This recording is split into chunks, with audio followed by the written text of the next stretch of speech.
Әлеге йөк машинасын уку әсбапларын алып бару өчен махсус әзерләгәннәр. Тышкы ягына Татарстаннан Донбасс халкына мәктәпкә җыенырга ярдәм ит дип язылган. Лисичанск һәм Рубежный шәһәрендә яшәүче балаларга кирәк-ярак тутырылган 2600-дән артык портфель бүләк итәчәкләр. Башлангыч, урта һәм өлкән сыйныфлар өчен аерым җыйганнар. Аларны Мәгариф министрлыгы тәкъдиме буенча туплыйлар.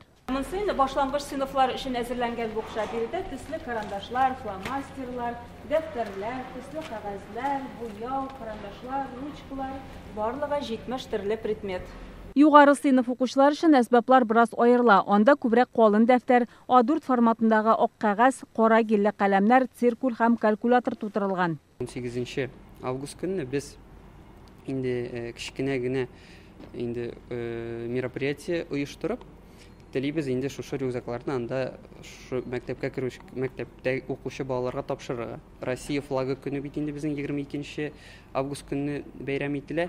Шушы бәйрәм уңаеннан шулай инде без менә үзебез белән зур Россия флагы алып барабыз. Мәктәп укучылары белән шушы флагны инде сузып, шулай шундый акцияда оештырырга планлаштырабыз.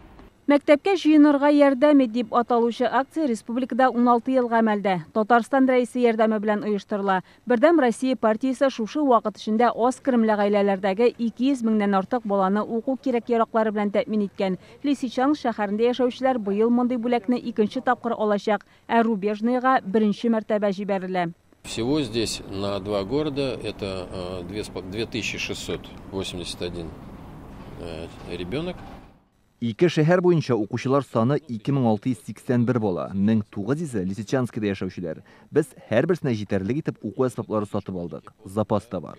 Моннан тыш 100 тонна төзелеш материаллары, компьютер, җиһазлар, азык-төлек киемнәр дә җибәреләчәк. Барлыгы 150 тонна кирәк-ярак. Аларны 8 йөк машинасы илтәчәк. Иртәгә юлга кузгалалар.